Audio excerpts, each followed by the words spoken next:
Where are we going here? We're over here. Marc Wagner here. Another fun episode of DentalBytes. I enjoy these episodes quite a bit. I'm joined by another fella that also does a podcast. So it's always fun when you have sort of the dueling piano vibe going on. That sounds good. It looks good. I blow it every single time. I don't ever claim to be a professional at this. This is just, it's my thing. I've got Flint here from the Scheduling Institute. How are you doing today? I'm doing great, Mark. Thanks for having me. Just like a plinko, like we just do, and we're into this conversation. I want to start doing pianos. Yeah, like this is it really has like whenever I have somebody that has like a proper that studio is amazing. You got a cool little telephone, and that LED logo in the background is pretty awesome. That's you got a nice setup. How do you like doing the podcast? How do you find it? What do you get the most out of it? It's funny, when we first thought about doing it, it's like, well, how many do you do? How often do you do them? What do you talk about? I'm like, we talk about the same stuff we talk about all the time, and you do it as much as you can, I guess, right? That seems to be the way it goes. So it's like The first few are very much just so like educational, like let's talk about this topic and really dive in on these. But what I've really enjoyed was really this, the conversational, just, hey, what's going on in the industry, what's happening in practices. And, selfishly, it also means that I'm not doing a lecture, which I'm sure nobody really likes to be lectured to, right? People right. appreciate conversations. So excited to be able to do this again with you. Yeah, I'll echo that. Like I started these with like I had a script. I always had, okay, here, I want to ask these questions. But I maybe got to one or two of those. And the best, I felt the best ones just kind of flowed into whatever they were going to become that day, as long as you have some sort of guideline and you're not talking about dinosaurs, I guess, you want to stay within, the niche. But you're a little bit about the Scheduling Institute so that we can, the listeners have an idea of where you're coming from. I know that, it was your dad that kind of started it off, and then you've taken over. Let's kind of dive in there, and then we'll see where she goes. Yeah. So high level, right? So my father, Jay Geier, founded the Scheduling Institute back in the late 90s, and was actually primarily serving in the chiropractic market. And then years and years go by, and more dentists are coming into the rooms and becoming clients. And over time, it was a dental takeover, right? To where, over the last almost 30 years now, we've been serving probably 80% of our customers are dental and dental specialists, practice owners. And it all began with a cassette tape training kit for that person at the front desk of how to be better at just converting the inbound opportunity of new patients into people who walk through the front door. And that turned into in-person trainings in clients' practices, and now 36,000 in-office trainings later, and we do 25 different trainings. He's now running the Practice Growth Institute, which is a practice coaching business. But ultimately, it all came down to helping solve a problem for these doctors, and then helping to solve the next one. And every iteration of the business really was just great. When you solve this, what else happens? How can we help with that? And it's been a pleasure to be a part of it now for almost 10 years. I say full-time myself, because I got to do some unpaid work in the mailroom when I was like 12. But actually here, which I never thought was going to be my path, if I'm being honest. We were talking earlier. I thought I was going to play in the NFL. I was football, and it's like, well, that didn't work out. Too short, too slow, a few other things. But it's been fantastic, and I love getting to spend time with these doctors and a lot of our work is with the teams, and excited to talk about a little bit of that with you today. But, not to ramble on about us, ultimately, we just help make the practice, the business side of the practice, run a little more smoothly, a little more productively, and doing so in a way that ideally is just going to better serve the patient. Because when we can do that, everybody wins. Absolutely. I'll bring this. This is my first exposure. I don't know if you can see this, but this was a study that you guys did, and I threw the graphic right over your face there. Perfect. I've got a doc that I've worked a little bit with in the past, Dr. Dennis Marangos, that's been down to your working with your team over the years and raved about it.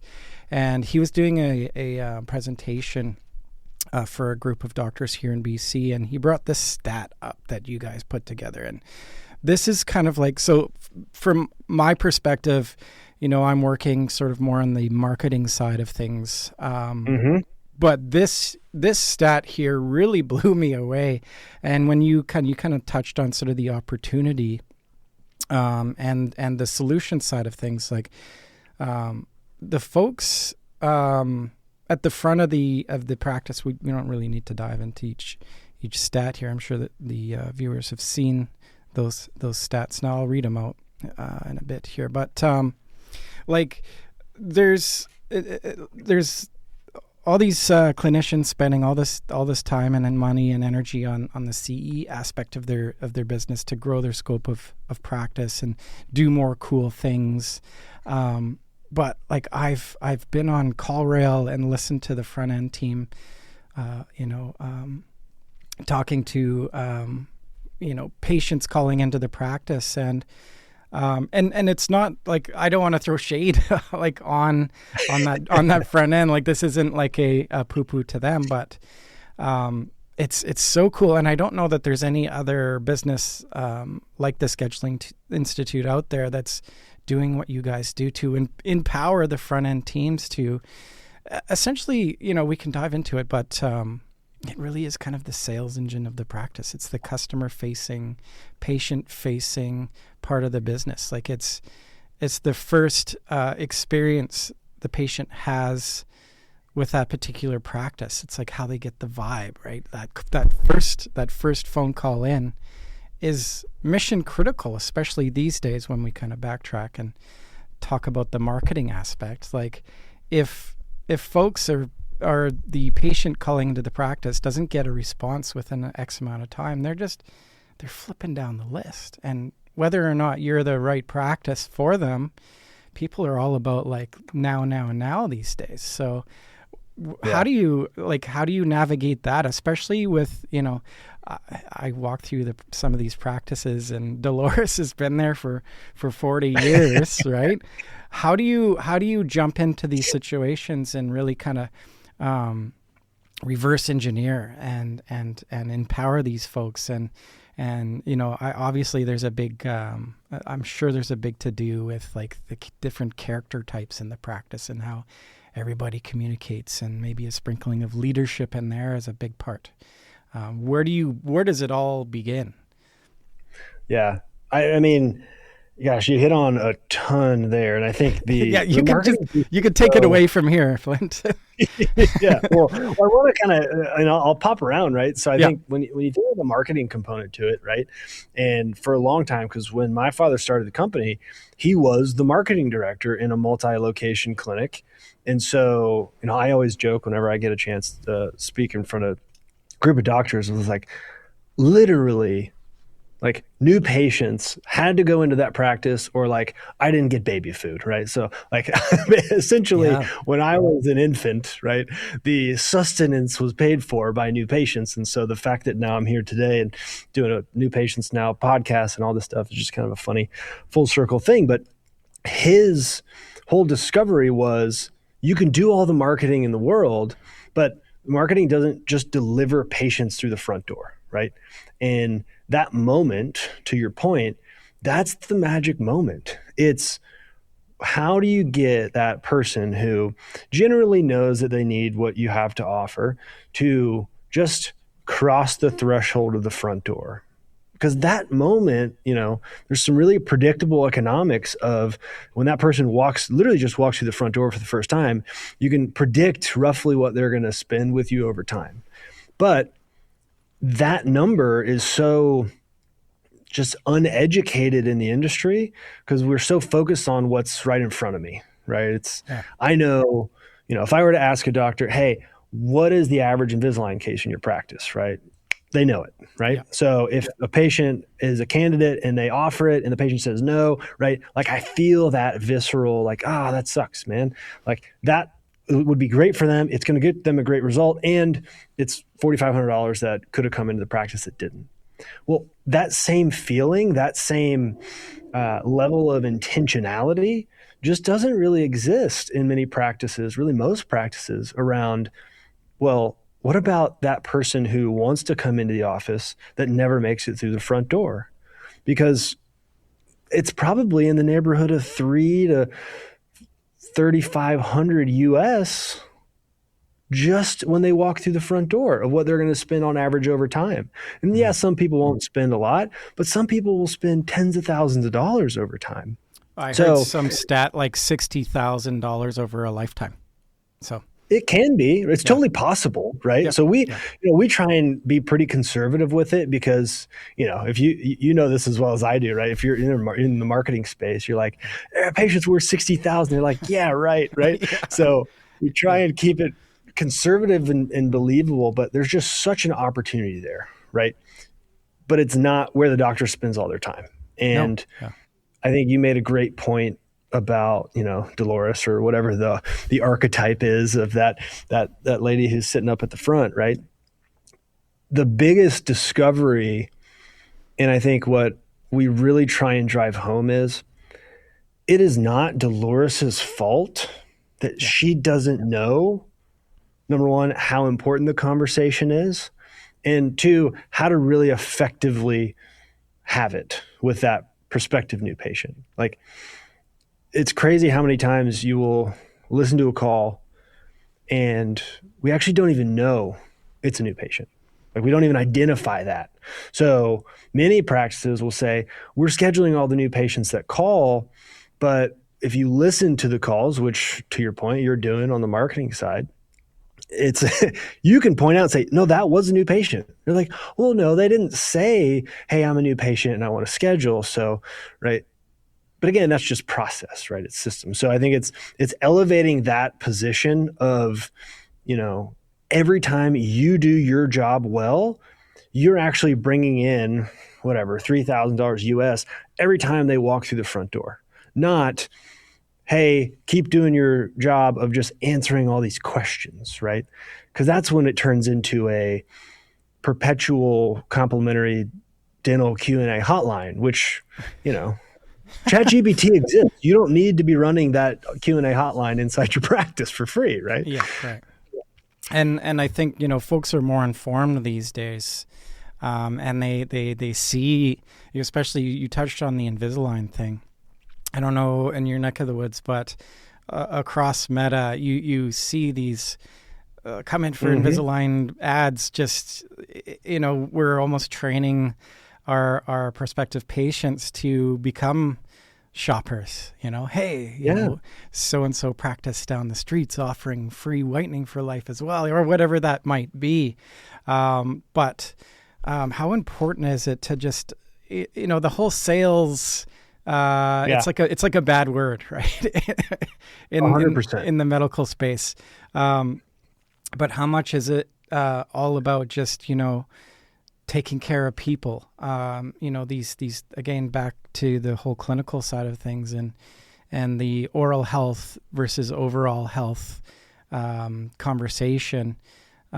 It's not just throwing this fluff out there. Intervention in these oral health issues out there is more time on these people's, on their clocks. They get more years in life. Especially you talk about like these doctors that are trained in airway and sleep and all that stuff. So how do you, like, how does that conversation work with keeping things on that track? Is that, where do you begin on that front when it comes to, the dirty word sales?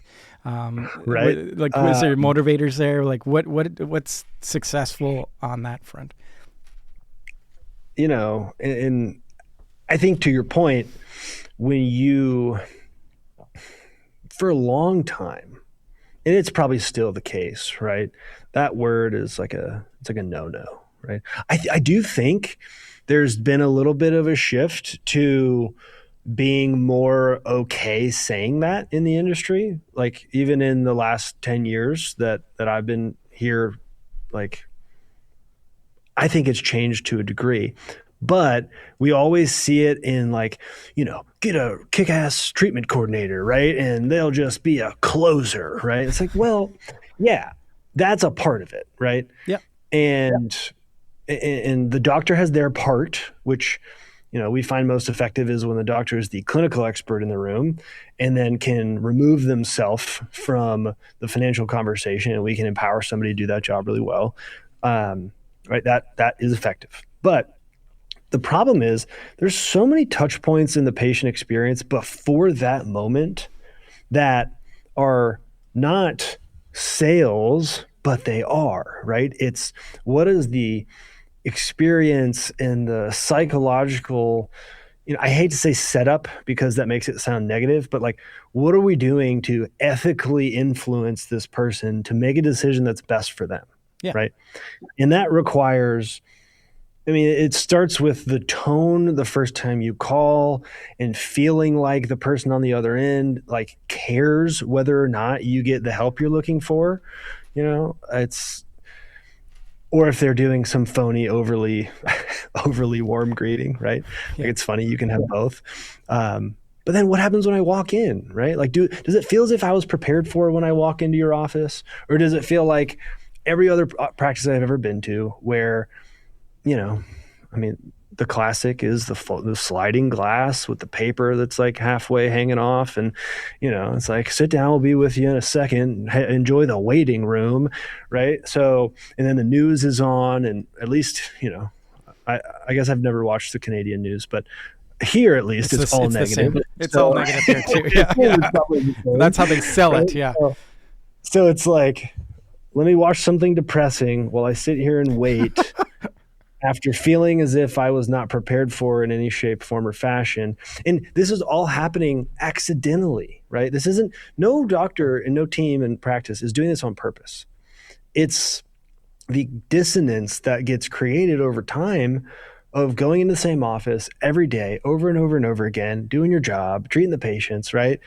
And all the while, the things that you go home and remember the most is going to be the 2 people who complained, not the 25 people you helped, right? Yeah. So that's the challenge that we have to really and this is why I love being able to go in and do the in-person training, is because we get to just take a day and get them out of that. You're still in the practice, but we're talking about, hey, how do we deliver something better to the patient and then just watch how the patients respond. Right. So coming back, full circle to the sales question, we have a core value here that's everyone's in sales. Now, does that mean that everyone is going to actually sell things? No, but everyone should be promoting the thing that's going to be best for the customer. Right. And I think when we can do that in a practice, it's make it easy for them to schedule, make them feel as if they've been prepared for and they are welcome and they're a part of something. And then that you truly are trying to help them based on what is most important and maybe most concerning to that individual, right? And if we can do all those things, then this dirty sales word doesn't even feel like sales. Yeah. But that, it takes work. It's easier said than done. Yeah. The folks that I see have the most success with it are the ones that, have gone and done all the CE and they can do a lot in practice. And then it's more or less, this stuff is happening in your mouth, sir. Like, here's the list, here are your options. Like, this is what happens, like fear tactics or scare tactics. It's like actualities, like just reality check type stuff. And then delivering it in sort of a conservative way. Like, I get your financial concerns here, but if we're not going to do this root canal, this is what it's going to mean in the future, and sign on the dotted line, and away you go. But and it's fair, right? Yeah. To have hesitation with that. Yeah. But most people too exist in how they see money, right? Which is another big challenge, because if you're the beauty of this business is the facts are the facts. And if you have an issue and nothing gets done, we know it's going to happen and it's going to be much worse. So great. Let's just present those facts as they are. If it's bad, it should sound bad, right? We shouldn't make it sound less bad because you feel uncomfortable. That's actually not really serving the patient as well as you could. And then my favorite is not presenting the best option because of my assumption of your financial position, right? So we really believe, hey, if it's bad, make it seem as bad as it is. Don't overdo it. And then if you have an option that is the best, that's going to get the best result, the last the longest, right? All the positive benefits. Well, we should probably present that one first. Yeah. And let the patient choose. You don't force them to do it. I think that's the bottom line, isn't it? It's the perception that I think the industry has is, the industry gets bad rap sometimes for maybe the folks that are irresponsible when it comes to presenting the cases. Absolutely. and maybe charging the wrong thing. So I think there's a conscious sort of like that decision made from the clinic side before it's presented. But if you're doing the right thing for the patient, there's nothing, you're not doing anything wrong there. And to the public, these are medically, like, they go to school for 8 to 10 years. Like, what they're doing is medical procedure. Like, it's expensive, a lot of these things. But if you start low and then go to the more expensive one, that's what's going to make me as the patient feel like, oh, well, because I said yes to this, now he's trying to upsell me, right? Yeah. And that is like an inadvertent, because we think, well, let me offer this less expensive one because I don't know if they're going to want to do the more expensive one that's better. And then by no fault of the doctor or the team member, right, that patient now has a perception that now they're trying to upsell me, right, on what I thought was already going to solve my problem. Yeah. I like, especially to the new grads getting out of school, like, one thing that I always suggest is, like, get connected with a really good laboratory, because they're going to if you present that case to the laboratory, they're going to have like the whole shopping list of the possible treatments, right? Like, that should circumnavigate any sort of concern that you would have that you're not performing, you're not doing your due diligence and carrying out, your conservative options, right? Right. Right. But I think a lot of it are like, what's your feel? Are a lot of these folks, a lot of these practices just kind of flying blind and they have a perception of what everybody else is doing, and like the status quo thing, like you talked about the front the receptionist area, you just missed the fish tank. That was it. You had all the other points, the news, right? How much of dirty fish tank? Yes, yeah.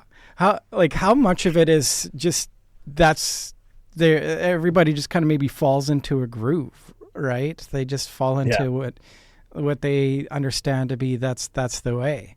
How hard is it to knock people off of that and get them sort of retrained? Yeah, it depends. And I think it's it's such an industry of just observation of, great, what did the dentist that I went to, how did they set up their office, right? So the one person at the front desk, like startup practice, one person at the front who's also doing a bunch of other things and answering the phone while the doctor's in the back, right? Well, that model exists for the person who has no other team members, right? That model yet then turns into the same thing with more people. So our favorite example is, you have a practice, you have 18 people on your team, you're doing, I don't know, $2-3 million a year, and we still are answering the phones at the front desk as opposed to having someone who's just there to greet the patients, right? Like, there's no reason. It's actually no benefit to the patient for you to answer the phone there. If anything, it makes them feel like you're more concerned with the phones than you are with the people who are there in person. But the only reason that happens is just because we're copying the same model of, there's someone who sits at the front and answers the phone and does all the administrative things, right? So there's countless examples of that. That's just my favorite one because it's the one I'm most involved in a day-to-day.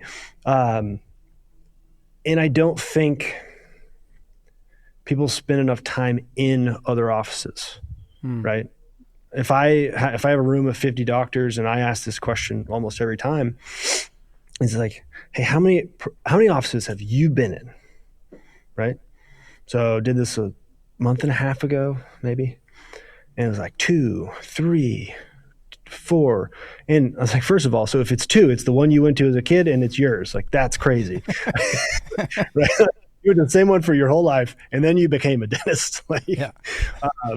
And the most in the room is like, I don't know, 6 or something, right? And then our trainers who are in hundreds and hundreds of offices, right? Is my favorite when someone will be like, well, what do you know, right? You're younger than me. It's like, well, they've been in hundreds of times more practices than yours. And maybe they've observed some things that would be helpful. But I had one of our clients on 2 weeks ago, I think, on the podcast, and I asked him that question, and I thought it was great because he's only been in practice for like 5 or 6 years. And he's like, 16.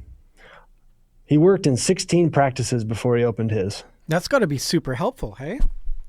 Extremely. So yeah. To me, I was like, okay, this is the only thing I want to talk about. What did we like? What did we not like? How did that help with you setting up your practice? And on the grand scheme of things, he's 6 years in. They're tripling the production of the average practice in America. Awesome. And it's no surprise. Like, he got to see some other things. He saw what worked. He saw what didn't. He figured out where he needed help. And that's worked out really well for him. So the industry is very isolating. We hear about that a lot. But there's also not a lot of action being taken to like, hey, let's go see what how other people do it. And I don't know if that's like a competitive thing or what, but you'd think if there's 200,000 people who do my job in the US, like, I should just go check it out. But arguably, Flint, like, how many of those doctors walk into their own practice, like, having another conversation with the perspective of like what the patient might feel, that's a big one too. Like, take yourself out on a 30,000 foot view and be somebody that has no idea about this place, and walk through. It's hard. Yeah, it's hard, right? Yeah. Because you can even say, right? I mean, and I'm sure you've gone through this, right? Like, we can say this about our own businesses, and you're just like, yeah, all right, let's put ourselves in the seat of the customer, right? And let's think through their eyes. But it's really hard to do that yourself, right? And the ones who do it repetitively, right? They get into a groove of it. And sometimes they're like, well, I ask my team and they say everything's fine. It's like, yeah, but you pay them and they don't want to upset you. So they might not totally be honest with you, not because they want to lie, but it's just like, they don't want to shake it's like, it's kind of human nature there. Yeah. But I think it's a huge point, right? And it's one of the things that if you can get somebody over that, like, take off the blinders and just walk through the front door every once in a while, not your side entrance, and just like be as skeptical as possible, right? Yeah. So who's the most skeptical person you know? Bring them with you, right? Like, Yeah, sure. Yeah. Yeah. and then don't hurt your feelings. Yeah. Like that's the thing. You got to put the emotional side aside, like the emotional part aside too. I think people are so critical. Maybe they have a hard time with it because they'll beat themselves up about it. And it's, it's like everything else. Like, we tend to just bury our problems and ignore them and continue on and deal with it, Yep. I was a dental rep. I was just, thinking about walking through so many doors, and like my experience walking through the door was always like the gatekeeper. They always like, no, you don't have it. Like, the doctor doesn't have any time for you. So that's my, but yeah, like that's an interesting thought, isn't it? And, I like the idea of jumping into the practice and you guys do in-house training. How much of that is sort of like interviewing each team member and finding out maybe they're in the wrong part of the practice. Maybe they would be better suited as a different entity in the practice. Like, is that, and then how much of that is like, systems obviously is another major part of that. Like what combination of things are you doing when you're parachuting into these places? Yeah, most of the time we're going to start with a systems-based approach, right? And really focusing in on that. If you think about the pipeline of new patient flow into a practice, great. What happens at initial contact? How are we making sure that they're actually walking through the front door?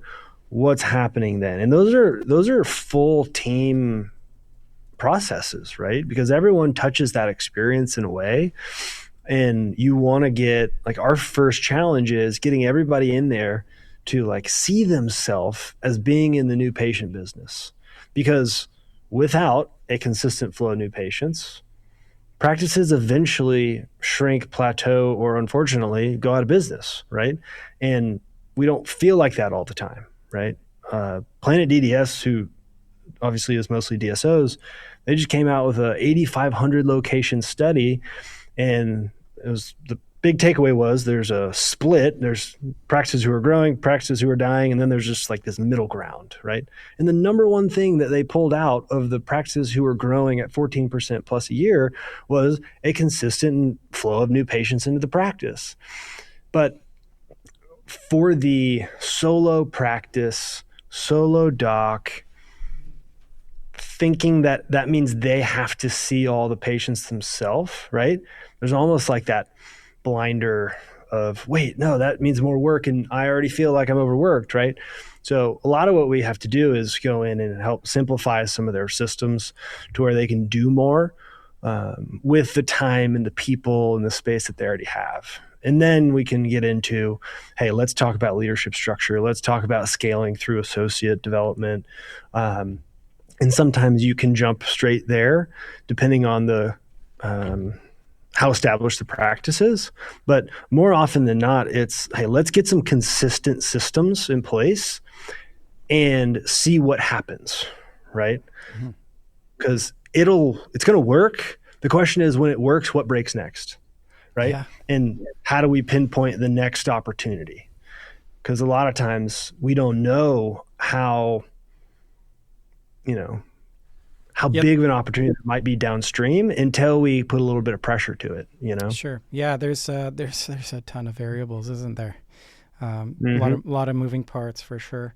What is the first thing that usually breaks? What are you seeing? Like, is it somebody that doesn't follow the systems? Is it a people thing that usually breaks? No, I mean, that's an easier solve, right? So we do the training, but we also have an accountability component to it. So it's pretty much, we're watching that as we go. Typically what's going to happen, and whenever I talk with a group of our new members, I'll say, hey, we're your team members in the certification program, which is the ongoing kind of accountability and support for the team up front. initially it gets us to find out, are they compliant, right? So just they got the training, are they willing to do it, right? Mm-hmm. And most of the time people are, right? People don't not want to do good at their job, and if they don't want to do good at their job, that's a great lesson, right? And it's worth finding out. But unfortunately, sometimes people just let it happen for 20 years and never find out. Yeah. But then it becomes, once that is the standard, right? Once we've raised the standard there, we've habitualized the behaviors that make it effective, right? Well, what is the outside influence that's going to get them to almost subconsciously turn it off, right? And that most often comes from the back. So whether it's, we now find out, hey, we might be moving slow. We may actually be clinically moving slow, and we never knew it because we didn't have the volume that was going to actually indicate, hey, wait a minute, we're not efficient, right? We felt efficient because we didn't have to actually be efficient, right? Mm-hmm. And that can show up in a lot of ways. That can show up by the doctor walking in and always saying that they're tired and, oh my gosh, we have so many patients. And it's like, well, okay, well, if I am your team member and you're saying that to me, even if I'm not doing it on purpose, when I have an opportunity to go above and beyond to help you get another customer who's going to spend $3,000 over time, I might not do it because the perception is there's this fatigue, right? When really that's just the problem that the doctor now needs to go solve or find the answer to, right? Or the clinical team complains I can't believe you put that patient there, right? And they complain about 1 out of the 17 more that they had.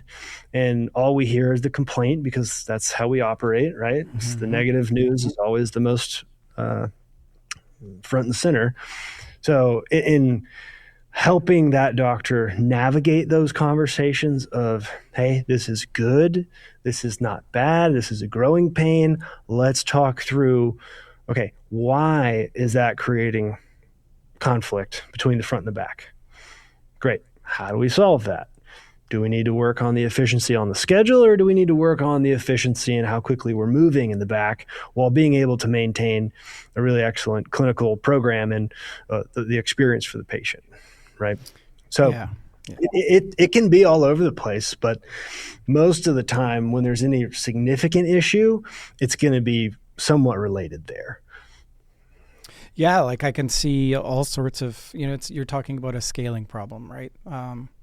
People get so comfortable in that regular flow, and you talked about like 20 years. I'm sure you might even see some teams that have just been doing the same thing over the last 20 years. It's like that wake up call it changes sort of that whole routine, the daily routine. And we're such creatures of habit.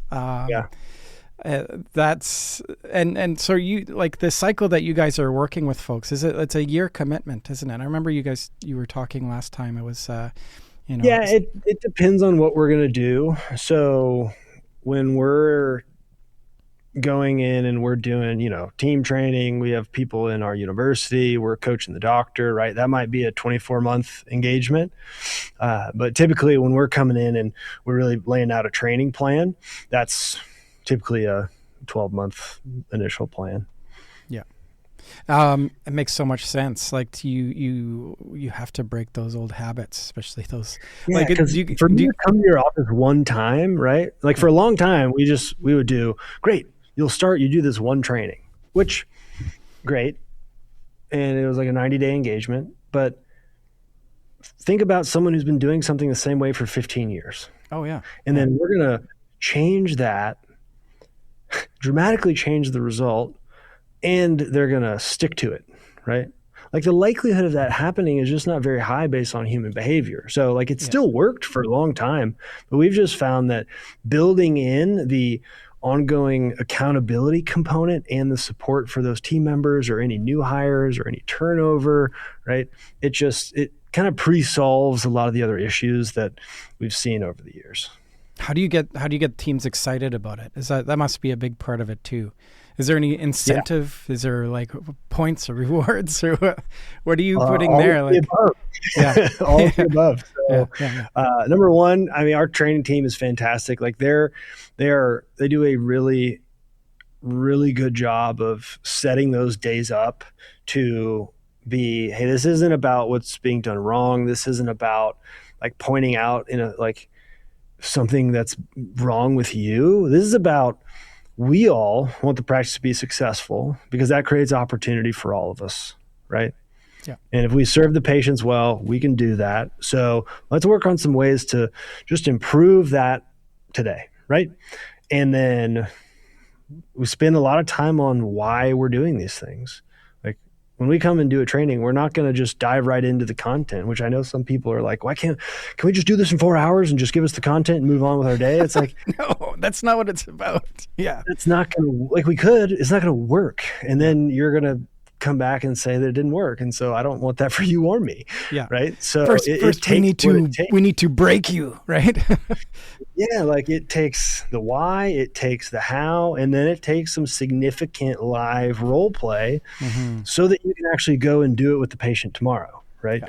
Otherwise it's really challenging. But I think in terms of, that's the setup, right? But then we teach effective incentivization strategies so that they can be a part of the growth. We actually have a rewards platform for our front desk team members who are in that certification program. So we try and make it exciting and kind of create a community of those team members too, who can, ask questions of each other. It's like, hey, I know we're across the country or in different countries, but we're going through the same stuff. We have the same issues. We're dealing with the same patients being difficult in the same ways, right? Yep. So we try to really be intentional with that group because everybody else in the building has a certification they can put on the wall. Yeah, that's cool. Except for them. Yeah, like exactly. It's really, and I've been through doors too, where it's the team's about to go to some fun conference, but the front end team's like left out of that fun. So a lot of it is like back of house and front of house, being all this cohesive entity, and they all have their own. I need a little sip of some coffee here. I think the cohesive teams need to all feel like they're a part of it, like, and that's there's a like it's like a puzzle piece, like everybody fits and creates the picture together. I feel bad for, like, I remember doing a trip through the interior of BC and stopping in just before a conference and asking the folks at the front end if I'd see them at the show, and a lot of them were kind of sad about it, and like, what a great way to feel like you're impactful, and like there's all sorts of training and things to grow the clinical side of the business. This is such a major opportunity, and I see it clear as day. Like I remember seeing that stat and going, oh my God, like that is it's so true. Like the 30% of calls go to voicemail, like that's like, if it's going to voicemail, then they're gone. Like they're going to a different practice. Yeah. What are your thoughts now, like on this whole AI thing moving in? Like that where you're hearing these AI receptionists. What's your feeling on that front? Is it helpful? Does it add to it? Does it make it more complicated? There's sort of like this fear out there that this is going to like take jobs away. What's your perspective on this whole AI front? Yeah, I think, it's funny you bring up the stat of the unanswered calls, right? Mm-hmm. So, number one, I think what's happening with AI is going to be a really great tool. I don't think it's going to totally replace the human component of the business, right? It's always been a human business. It's a people business. So what I've seen to be really effective is, for years we've tried to get creative with practices on how to bridge the gap of when the calls get answered, and because a lot of what we do is about what happens when you pick up the phone, right? It's about the interaction with the patient, and then what happens when they walk in the door and all those things. And we could get closer to 100% answer rate, but really like a super performing practice is going to get to 95, 98%, right? The cool thing that we can do with some of these AI receptionists is, well, on day one, you can take it to 100, right? So if you're at 80 and we dramatically improve the performance of the humans answering the 80, and then you just get something to handle the other 20, well, that's great. We'll take that. Now, are they perfect? No. Are they all working really well? No. And I think my recommendation anytime I have a conversation with someone about it is, let's just make sure that's part of the overall strategy, right? So when you talk about new patient conversion from call to person who walks through the front door, great.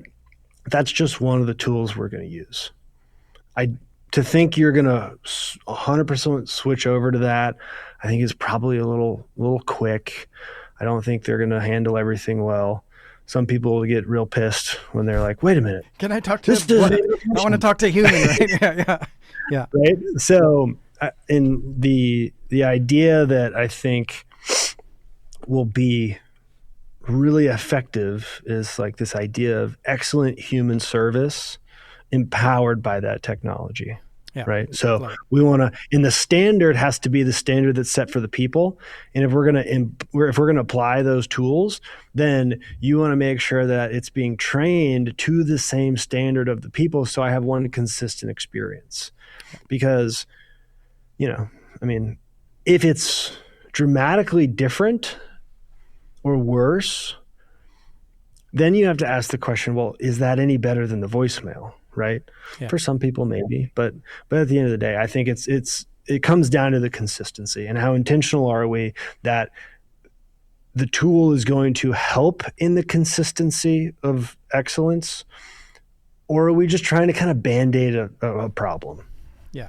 Well, right. And I think that's a hazard with a lot of the technology that's come into the industry over the last 5 to 7 years is the pitch is great. The pitch is you'll never have to worry about it again.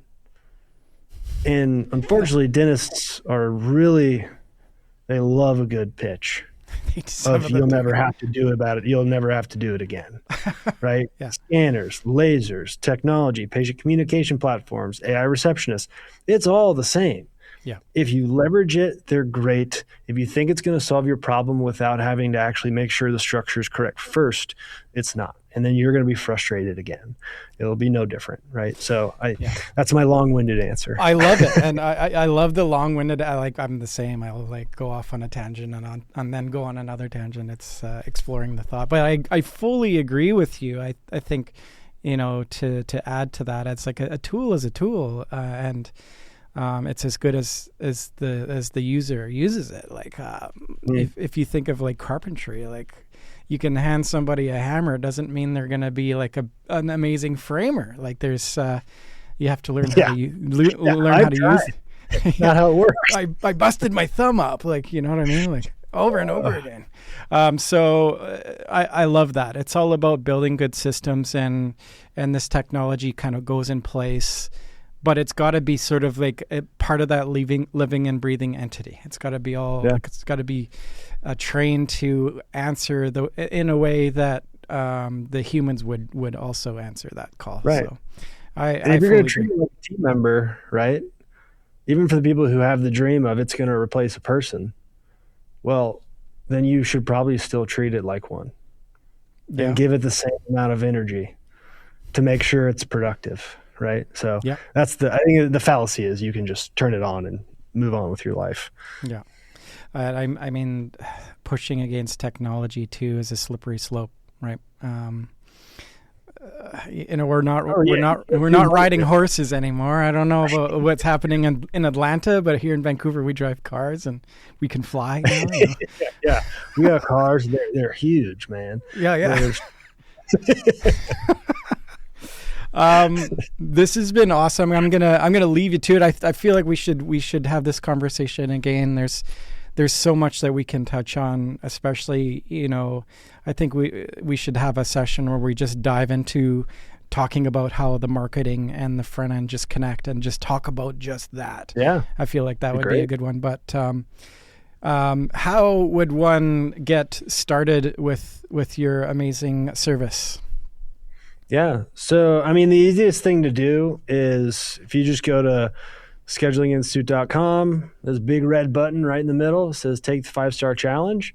If you do that, we'll do a free assessment of your current patient intake process and really just walk through with you, hey, based on what we know is most effective, here is, based on your numbers, your assessment, what you might be leaving on the table by not having a really solid system in this area of the practice. And so with that, again, it's free. You don't have to do anything with us to get the information. And then also, if you are a reader, a studier, right, I would also recommend checking out The New Patients Now, the book, which I didn't know was going to be in here today, but it is. Go to Amazon.com. It's not just a prop. Is that a real book? Like the phone's not real? Book. So this is just my dad's book. There's a brand new edition that just came out. I got to write the foreword for it. We've done some revisions on it. And if you are just like, hey, I want to dive in and like get to work, this would be a great, really inexpensive way to start that process. So it's on Amazon, easy to find. Beautiful. Awesome. Any other intelligent or witty remarks before I let you flow into the weekend here? Closing quote. Yeah.